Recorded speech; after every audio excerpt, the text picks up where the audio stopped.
우리 그 시청자분 사연이 이거였잖아요. 그래서 저는 무조건 넣으셔라.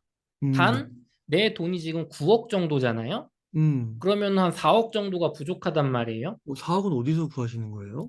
대출을 이제 완공 시점에 받아야죠. 중도금까지는 아, 이분이 이제 또 한 2년 정도 또 소득이 있고 모으는 거랑 뭐 이렇게 음, 신용대출이나 어떤 그런 계획이 있으신 거죠. 음.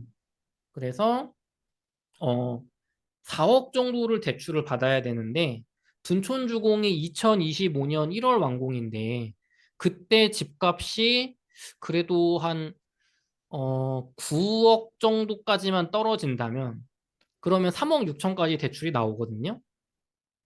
9억까지 떨어진다는 거는 그 84 기준으로. 그쵸, 그쵸. 분양 만약에 13억에 분양했는데 집값이 막 6억이 됐어요, 84가. 그럼 음. 대출 LTV 뭐 70%까지 풀어주면 뭐 4억 2천, 40% 유지되면 2억 4천이잖아요. 근데 그렇게까지 떨어질까요? 전 가능성은 굉장히 낮게 보는데, 어, 그러니까, 근데 그래서 제가 좀 드리고 싶은 얘기는 그런 최악의 상황들도 좀 가정을 해야 되기 때문에 저는 둔촌주공에 8사를 지원하시는 분들이 대출을 4억 정도까지만 보였으면 좋겠다. 음, 내 돈이 그래도 9억 정도는 있어야지 막 6억 정도 있는 분들이 뭐 대출 막 5억 집값 올라 있을 거니까 뭐 5억까지 받을 거야 신용대출 받을 거야 이건 위험하다는 거예요. 왜 음, 전세를 못 주니까. 그렇죠. 내가 그런 상황이 왔을 때 사실 전세 주면 다 해결되거든요. 근데 전세를 여긴 2년 실거주 때문에 못 주잖아요. 그렇죠. 그렇게 자금이 빡빡하신 분들은 차라리 전세 끼고 다른 지역을 사는 게 낫죠. 하락이 많은 지역을. 음, 그리고 또 커뮤니티에 금리가 지금 막 7%, 8% 가는데 이 돈을 막 몇 천만 원을 버린다 이런 얘기 많이 하시잖아요. 어, 집을 둔촌주공에 사시든 다른 쪽에 사시든 취득세는 똑같이 나오는 거고요. 내 자본이 부족하면 대출은 똑같이 나가는 겁니다. 둔촌주공을 해서 대출 돈을 더 내는 게 아니잖아요. 내가 집을 안 사고 예금을 해서 돈을 불릴 거냐, 아니면 이런 장기적인 실거주와 이 장기적인 상승을 보고 또 거주비의 증가, 월세의 전세 증가를 내가 해지하는 차원에서 집을 살 거냐의 차원으로 봐야지, 그렇게 봐야 된다는 거고, 금리도 지금 뭐 김광석 교수님이나 뭐 한상환 교수님 아니면 다른 거시경제 전문가분들 제가 괜찮은 분들 얘기 들어봤을 때 2024년부터는 금리 인하의 해가 될 거라고 많이들 전망하시잖아요. 뭐 조금 더 밀릴 수도 있겠죠. 근데 25년부터는 뭐 25년에는 정말 저금리가 되었을 거라고 말하시는 거 보면 그때는 그래도 많이 내려가 있을 것 같긴 해요. 물론 틀릴 수도 있겠지만. 그럼 25년 1월에 나는 잔금 대출을 받을 거란 말이죠. 8사 하시는 분들은 음, 중도금 대출이 안 되니까. 그리고 중도금 대출 하셨던 분들도 당장은 내가 7% 이렇게 4억 빌리면은 막 260만 원 상환금이 되지만 금리 3.5%로 내려가서 이거 고정금리 받으면 170만 원으로 줄어들어요. 그러네요. 그러니까 금리가 왜 자꾸 올라간다고 생각하세요? 올라가는 거의 기조는 내년 정도까지고 그것도 내년 상반기로 보고 있잖아요, 대부분. 그리고 이제 점점 연준에서도 뭐 경기를 생각해야 된다 하면서 이 인상폭을 0.75 막 자이언트 스텝 가다 이제 빅 스텝 가다가 베이비 스텝 갈 거란 말이죠. 그러면은 금리는 장기적으로 내려갈 일만 남은 이슈인 거예요. 그러면 내가 뭐 최악의 경우가 돼서 2027년까지 7% 간다고 해보자고 정말 최악으로. 그럼 그 기간이 지나면 이렇게 다시 금리를 팍 내려서 경제를 살리는 기간에 나는 갈아타면 되잖아요. 그러니까 이 높은 금리의 이자를 내가 30년 동안 낸다고 생각을 하시는 게 전혀 아니라는 겁니다. 그리고 내가 2년 실거주를 채운 다음에 전세를 그땐 줄 수 있잖아요. 그때 전세금으로 대출 다 갚을 수도 있어요, 심지어. 그래서 나는 월세 살고. 그러니까 이런 다양한 방법들이 있고요. 그리고 마지막으로 어, 둔촌주공 옆에 올림픽 선수촌 아파트를 여러분이 한번 가격을 좀 찍어 보셨으면 좋겠어요. 우리가 잠실 하면은 뭐 엘리트, 그다음에 좀 아시아 선수촌, 장미, 파크리오, 진미크 요 정도 얘기하잖아요. 근데 올림픽 선수촌은요. 잠실의 장미 아파트, 파크리오, 진미크, 잠실주공 5단지, 리센츠에 같이 묶일 수 있는 가격대의 아파트입니다. 굉장히 고급 아파트고 비싼 아파트고요. 여긴 재건축이 안 됐는데도 실거래로 39평 23억을 찍었고요. 63평 39억 실거래를 찍은 곳입니다. 지금도 하락폭이 다른 데보다 조금 적은 편이에요. 재건축 기대감이 있으니까. 둔촌주공이 재건축이 이번에 될 거예요. 다음 상승장 때 올림픽 선수촌이 재건축이 되거나 최소한 착공이 들어갈 겁니다. 상승장 끝나기 전에. 그러면 둔촌주공은 내 옆에 굉장히 비싸고 내 주변 인프라를 개선시켜주는 대단지 아파트가 들어서는 거예요. 그러면 가격의 후광 효과라는 걸 봤습니다. 헬리오시티는 외롭게 혼자 있잖아요, 빌라촌에. 그런데 잠실의 파크리오 아파트가 제가 예전에 장미 아파트 살다가 파크리오의 전신인 시영 아파트까지 전 살아봤거든요. 그러니까 전 이쪽을 잘 알아요. 파크리오 아파트가 재건축되기 전에 5층짜리 시영 아파트, 주공 아파트 같은 거.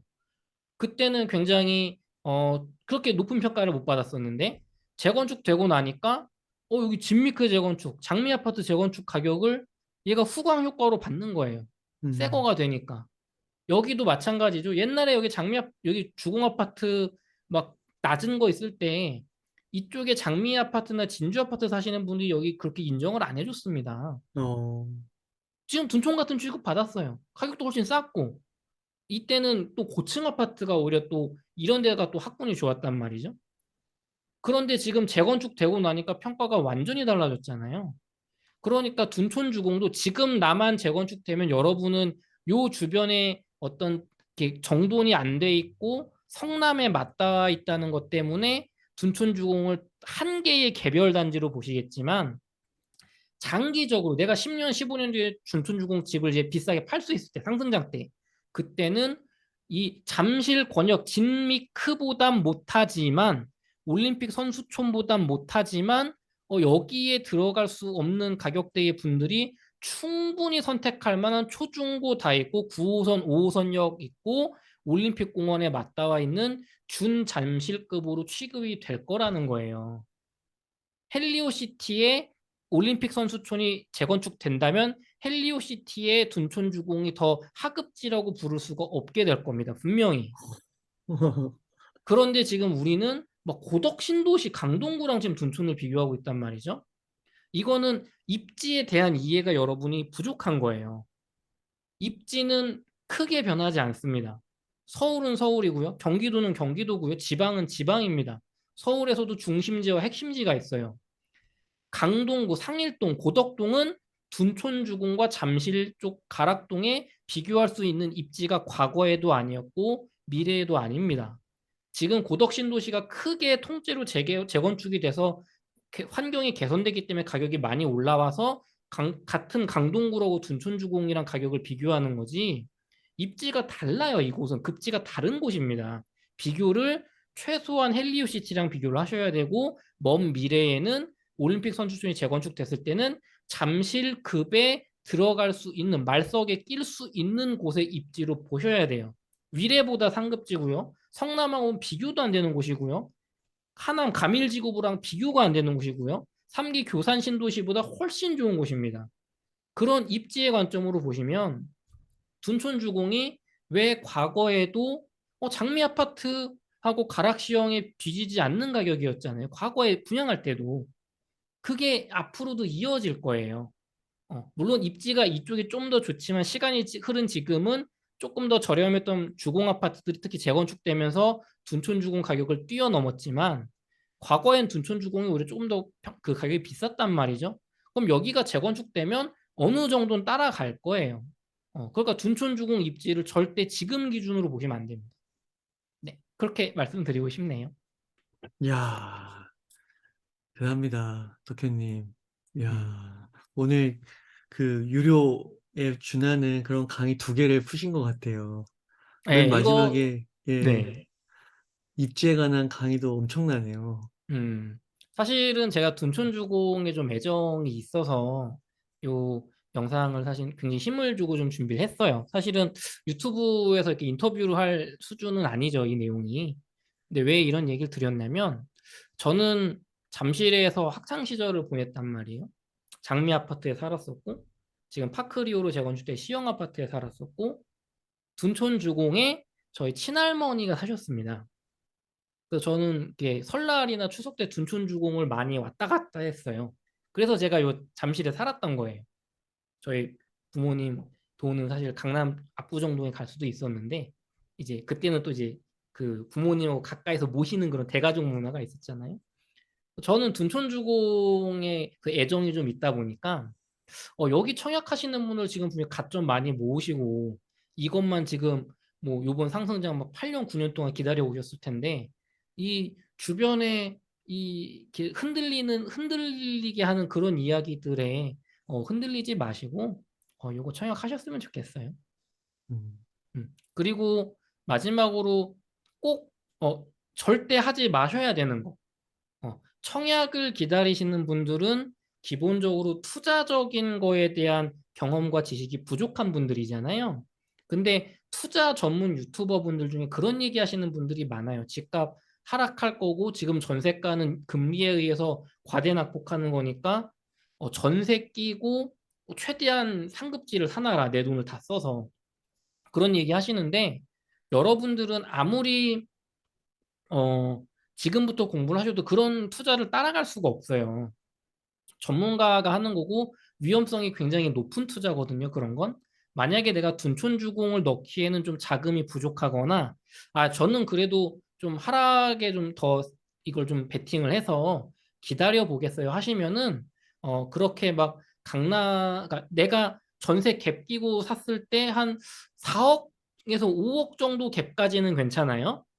그거는 내가 이렇게 금리 내려갔을 때 주택담보대출로 들어갈 수 있잖아요. 근데 막 6억, 7억, 10억 갭 이런 갭 투자는 가격이 안 올라가면 나는 이제 끝나는 거예요. 음, 내 돈이 10년 동안 묶이는 거면 어떻게 하락장 길어지면 내가 돈 내고 들어갈 수가 없잖아요.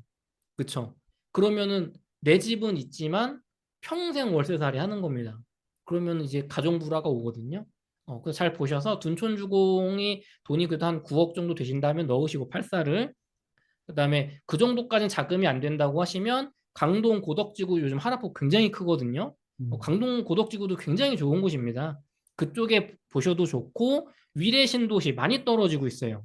위례 신도시도 들어가실 수 있고요. 그다음에 좀 더 낮게 보시면 성남 쪽에 굉장히 신축 아파트 물량이 많기 때문에 내년까지 그거 한 7억대 정도로 30평대 잘하면 잡으실 수도 있을 것 같아요.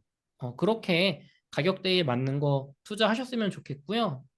둔촌주공 특히 이 소형 평수도 있잖아요. 초소형 평수들.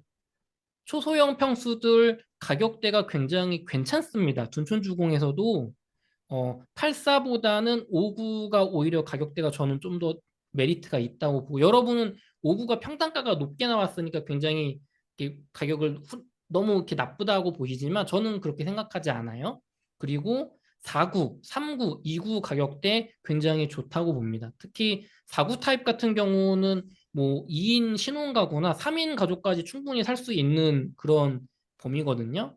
그래서 뭐 헬리오시티뿐만 아니라 주변의 엘리트 같은 곳들 초소형 가격들 한번 보세요. 굉장히 정고점이 높습니다. 그래서 이쪽 지역들 또 넣으셨으면 좋겠고 내가 가격이 돈이 한 5억, 7억, 8억 정도밖에 요 정도를 대출해서밖에 했을 때 요 정도밖에 안 되는데 좀 이런 걸 넣기는 부담된다. 그러면 제가 아까 말씀드린 뭐 이제 성남 쪽 그런 쪽 24평이나 33평 한 7억대로 충분히 살 수 있거든요. 제가 볼 땐 내년 정도 됐을 때 봄 정도에 그때 한번 잡아보시면 좋을 것 같아요. 그러니까 지금 그 소형 평수, 그러니까 84 네네. 타입 밑으로 이렇게 가격을 제가 봤더니, 네. 야, 분당보다도 싸네요. 가격 분당도 이 작은 평수들 재건축 기대감 때문에 비싸잖아요. 어, 어, 지금 두, 뭐 제가 지금 잠깐 부동산이고 찾아가지고 봤는데 네. 저거 50, 49, 50 저거 저 정도 하면 네. 여기는 거의 9억 5천 10억이 나오는데요, 분당은? 그렇죠. 재건축 프리미엄의 기대감 때문에 껴있는 거죠. 그런 가격이. 그러니까 이거는 뭐, 와, 이거는 뭐 구조 문제도 뭐 이런 게 저층 뭐 이런 게 있다 해도 네. 엄청히 저렴해 보이는데요. 입지까지도 있으니까. 그렇죠. 저는 이 소형 평수로 굉장히 가격 메리트 있게 잘 나왔다고 봐요. 그러네요. 어, 그 청량리 쪽에 1.5룸 오피스텔 이런 거 작년에 분양가 7억이었습니다. 99세대짜리. 그러니까 오피스텔 뭐 2구 같은 게 2구, 3구 같은 게 7억에 나왔던 거예요. 청량리에. 둔촌주공이 입지가 더 상위고 대단지 아파트란 말이에요. 그래서 이런 소형 평수들 지금 또 신길뉴타운이 둔촌주공보다는 하급지인데 신길뉴타운에 있는 요번 상승날 때 지어졌던 그런 소형 아파트들도 그래도 뭐 한 9억 정도는 실거래 찍었단 말이에요. 그러면은 뭐 이 가격이면은 괜찮죠. 음, 그러니까 지금 요 호가 가격 하락하는 거에 현혹되면 안 돼요. 우리는 중간에 내가 15년 뒤, 10년 뒤, 2030년 전에 집값이 오르는 건요. 둔촌 주공 사시는 분들한테는 아무것도 아니에요. 그냥 난 올라도 떨어져도 관련이 없어요. 내가 팔 때 올라 있는 게 중요한 거지. 저, 그때 얼마 갈 거냐가 중요한 거죠. 또 음. 이 영상뿐만 아니라 또 다른 영상들도 두루두루 들어가지고요. 종합해서 한번 결정해 보면 되게 좋을 것 같네요. 그 둔촌주공이 네, 뭐 미분양, 뭐 미분양까지는 아니더라도 미계약 네. 그런 가능성은 아예 없을까요? 아예 없다고는 못해요. 저는 청약은 꼭 뭐 1순위, 저는 1순위 완판 될 것 같은데, 뭐 어쨌든 1순위 아니더라도 완판은 될 것 같고, 근데 이제 미계약 가능성은 있습니다. 왜냐하면은 이제 청약을 12월 뭐 5일, 6일에 넣고서 뭐 이제 당첨 발표 나고 또 선택하는 기간이 한 달 정도 있잖아요. 그 사이에 지금처럼 이 급격한 추세로 또 송파구나 강동권 실거래가가 떨어지고 있기 때문에 어, 그 실거래가 지금에서 또 막 1억 더 하락하는 거래가 계속 나오기 시작하면 어, 이거 더 떨어질 것 같은데 뭐 조합원 마이너스 프리미엄 나오는 거 사는 게 낫지 않을까 하면서 계약을 포기하시는 분들이 나올 가능성이 있죠. 가격 하락폭이 가파르다면요. 그래서 미계약은 조합원분들이 마피로도 막 던질 가능성도 있어요. 그럼요. 과거에 하락장 때 그런 적이 있었어요. 우리 2010년에서 한 15년 요 사이에 고덕 아이파크가 8억 할인 분양했었어요. 그 대형 평수 한 어, 40%인가 정도 고덕 아이파크. 아, 진짜요? 네. 와, 그다음에 강남권에서 흑석동에 흑석동에서도 한 10% 정도 할인 분양이 있었고 그다음에 뭐 확장비라든가 옵션에서 한 5천만 원 정도 지원은 아주 흔했고 와, 그다음에 청량리 쪽에서도 한 20% 정도 할인 분양, 은평구에서도 한 30% 할인 분양, 그리고 와, 어, 송파구에서도 주상복합 아파트 한 20% 정도 할인 분양이 있었어요. 이야, 그런데, 그런데, 그렇게 너무 단편적으로만 여러분이 받아들이시면 안 되고, 그때 할인 분양됐던 아파트들을 잘 살펴보시면 대부분 할인 분양은 40평 후반에서 50평대 대형 아파트의 할인 분양이 많았습니다. 30평대, 20평대는 할인 분양 안 하는 경우도 꽤 있었어요. 다 팔리니까.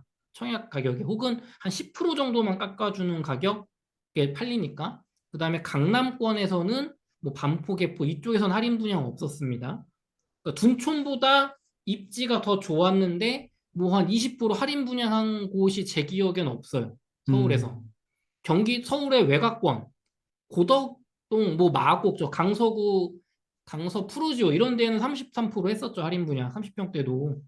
근데 그때 한 15년 전, 10년 전 기준으로 강서구는 마곡지구도 들어오기 전이니까 굉장히 서울의 서쪽 끝이고 은평 뉴타운도 할인 분양 많이 했었죠. 20, 30%. 은평 뉴타운은 서울 서북 쪽의 끝이었죠.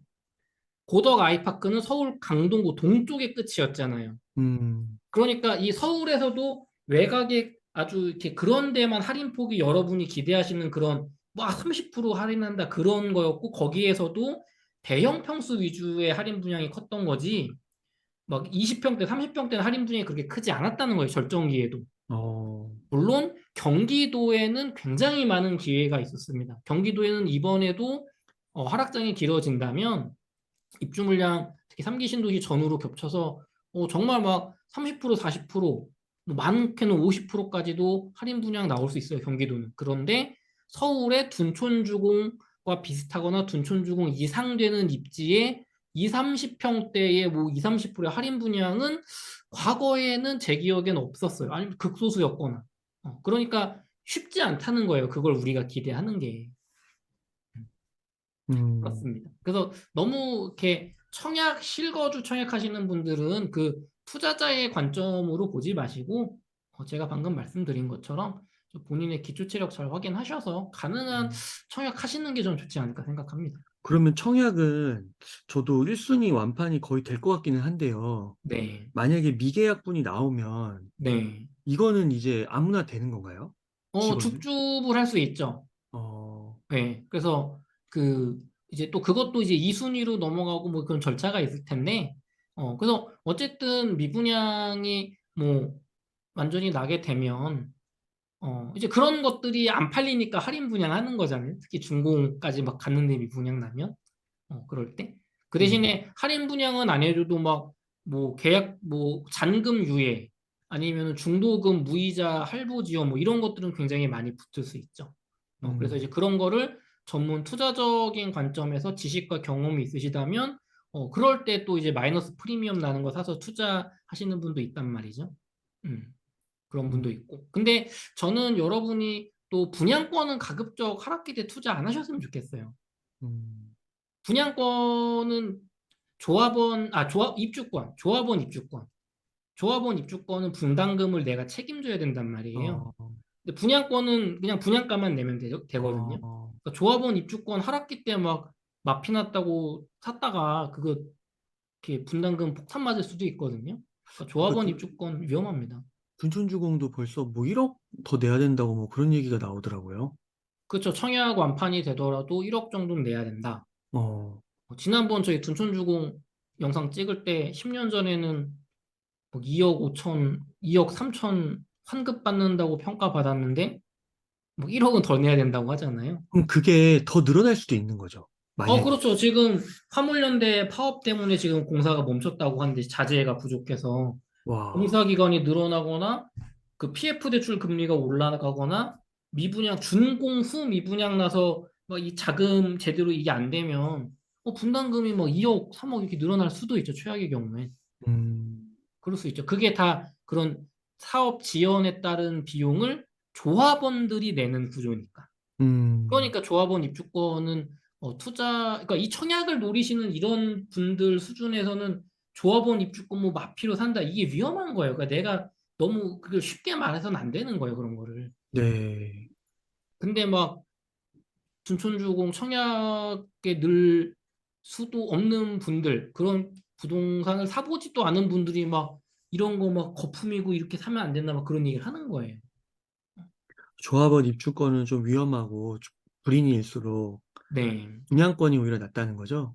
그렇죠. 조합원 입주권은 상승장 때는 좋죠. 음, 상승장 때는. 근데 그 분양권은 책임 범위가 딱 내 분양가만 내면 되니까. 뭐 준촌 주거가 길어지든 뭐 문제가 분담금이 나오든 나랑 상관없죠. 그러니까 뭐 이제 근데 둔촌 주거는 문제는 분양권 전매가 안 되잖아요. 음, 그러니까 2030년까지 분양받으신 분들이 팔 수가 없잖아요. 음, 근데 분양권 전매가 되는 지역이 지금 성남이란 말이에요. 음, 그러니까 그런 분양권으로 좀 신축 내집 마련 저렴하게 하실 분들은 성남 쪽 노려보시면 좋겠죠. 그 성남 그 중원구 재개발하는 그런 그쵸, 곳들이 그쵸. 엄청 많더라고요, 물량이. 왜냐하면 전매가 되니까 지금 빨리 막 던지려고 하죠. 그러니까 둔촌주공은 집값이 중간에 막 떨어지더라도 이 물량이 투매가 나올 수가 없잖아요. 30년까지. 그러니까 이게 전매 제한이 된다는 게 무조건 나쁜 게 아닙니다. 실거주 장기 투자 입장에서. 음, 가격을 어떻게 보면은 그 조합원들 물량만 조금만 나오니까 그 하락기 때 어느 정도 이 브랜드 가치도 방어가 되는 거예요. 음, 예를 들면 미래에 성남은 보니까 입주 물량 때 하락기 겹치니까 가격 엄청 많이 떨어지는 동네더라로 사람들이 기억하겠죠, 10년 뒤에. 근데 둔촌 이쪽은 여기 의외로 10년 동안 가격 하락이 그렇게 많이 안 떨어지던데? 왜? 물량이 투매를 하고 싶어도 2030년까지 못 파니까. 그쵸? 그러니까 그런 게 다 이렇게 모든 건 다 이렇게 맞물려 돌아가는 겁니다, 세상은. 그러면 지금과 같은 약간 하락장에서요. 네, 뭐, 뭐 어디 굳이 꼭 어느 곳을 살아야 된다 이런 게 없는 거예요. 네, 충분히 비교해서 살 수가 있는 거고, 전매 네, 제한 이런 게 없는 그냥 분양권을 거래할 수 있는 곳인 거예요. 네, 그러면 만약에, 어, 이런 하락장 속에서도 그 입주 물량이 되게 몰리는 곳 있잖아요. 네, 네. 뭐 미디어에 다 나온 거니까 예를 들면 뭐 수원도 그렇고, 아까 음, 말씀하신 성남도 좀 그렇고, 송도도 그렇고, 인천도 그렇고 좀 그렇잖아요. 그쵸. 그런 데를 입주 물량이 많은 곳을 조금 더 노리면 네. 조금 더 이제 구매를 하는 입장에서는 싸게 살 수 있는 가능성이 높아진다고 볼 수 있는 건가요? 완전 금매 잡을 수 있죠. 막 음. 후려칠 수 있죠. 왜냐면 파시는 분들 입장에서 나는 뭐 내후년까지 입주 물량이 많아가지고 나보다 더 싸게 사람들이 던지고 있어. 그럼 난 음. 이렇게 팔아야지. 그런 심리가 살아있을 때 나는 5천만 원, 1억을 더 깎아서 살 수가 있는 거죠. 근데 입주 물량이 없는 지역이라면 예를 들면 분당은 입주 물량이 없죠. 재건축되기 전까지. 음. 그러니까 최대한 버티죠. 물론 요즘 떨어지고 있지만. 그러니까 이 입주 물량이 적은 곳은 어쨌든 내가 시간의 문제지 경제 상황과 금리가 해결되면 좀 좋아질 거야 하면서 버티는 거고. 그리고 옛날에 쌀 때 샀잖아요, 집을. 그러니까 내가 안 급한 거예요. 근데 그런 입주장 많은 곳은 대출로 막 자본이 부족한 사람들이 대출 받아서 올라갈 줄 알고 막 영끌한 사람들 많잖아요. 그러니까 금매 매물이 많이 나오고 하락폭이 큰 거죠, 당장에. 음. 그런데 그것도 금리 인하가 되고 분위기가 이제 투매 분위기가 좀 끝나게 되면 그분들도 셈을 해요. 야, 내가 이거 7년 전 가격으로 던지느니 그냥 3년 동안 이자 더 내고 버틴 다음에 조금 어. 올라가서 파는 게, 아니, 1억을 싸게 파는 것보다 내가 1년에 이자 1,000만 원씩 5년 내서 버티면 5천인데, 어. 그렇게 생각이 되는 거죠. 지금은 그렇게. 근데 그게 아직 안 되죠. 금리가 언제까지 갈지도 모르고 너무 올란 상태. 내가 아직은 팔아도 손해가 아닌 거예요. 내가 산 가격에서. 그러니까 그러면은 이제 더 폭락이 나와주려면 막 16년 가격, 17년 가격, 15년 가격 이렇게 폭락이 나와주려면 1주택 실거주자 분들이 별로 나는 뭐 충분히 내가 대출 감당 가능해서 팔 생각이 없었던 분들이 팔아야 되거든요, 싸게. 그 물량이 나오려면 경제 위기가 세게 와야 되는 거죠. 지금은 내가 버틸만 했는데 남편이 실직을 했어. 이제는 우리가 원금을 갚을 수가 없어. 그럴 때만 싸게 팔 수가 있죠. 그러니까 전 저점 가격이 전고점 수준 정도만 돼도 이제 이렇게 하락을 더 이상 못하고 아무리 물량이 많더라도 그런 과정을 몇십 년 동안 거치면서 가격이 올라가는 거죠. 아, 이 덕현님 어떻게 이렇게 술술술 전국이 다 나오세요? 아니요, 저 아는 게 되게 적어요. 저는. 방방곡곡 다 나오시는데요. 아니요, 저는 그 서울 수도권밖에 잘 몰라요. 어. 아, 근데 진짜 이게 둔촌주공이 그만큼 관심도 많으신 것 같고, 음, 이게 어떻게 향후에 어떻게 될 건가, 정말 음, 한두 달 사이 이제 결과가 나오는 거잖아요. 그쵸. 이게 또 되게 어떻게 보면 앞으로의 부동산의 시장의 미래를 음, 2023년을 조금 바라볼 수 있는, 예측해 볼 수 있는 그쵸. 구체적으로 맞아요. 하나의 분기점이 될 수도 있지 않을까. 요번에 성과가 괜찮다면 의외로 뭐 분위기 아직 살아있다 볼 수도 있고 또 분위기 굉장히 청약이 안 좋거나 미계약 심하다고 하면은 심리가 생각보다 더 많이 죽었구나. 음, 음, 야, 그러니까 이게 진짜 불과 몇 년 전만 해도 이게 벼락거지라는 용어 있고 음. 심리적으로 그렇게 쫓겼는데, 야, 또 이렇게 또 현금 쓰레기라고 그랬잖아요. 그랬죠. 와, 근데 이런 날이 또 오네요. 참. 재채기 후반에 보면은 노동소득은 쓰레기가 아니고 그게 진짜라는 내용이 있습니다. 음. 이런 시기가 다시 온다. 예. 투자하지 앞으로는 말아라. 부동산이지만. 예, 덕현님, 이렇게 또 그 꿀팁까지, 그리고 또 미분양, 미계약, 입주 물량, 이런 개념도 한번 잡아주셔서 너무 감사드리고, 그러면은 다음에 또 뵙도록 하겠습니다. 오늘 고생 많으셨습니다. 수고하셨습니다.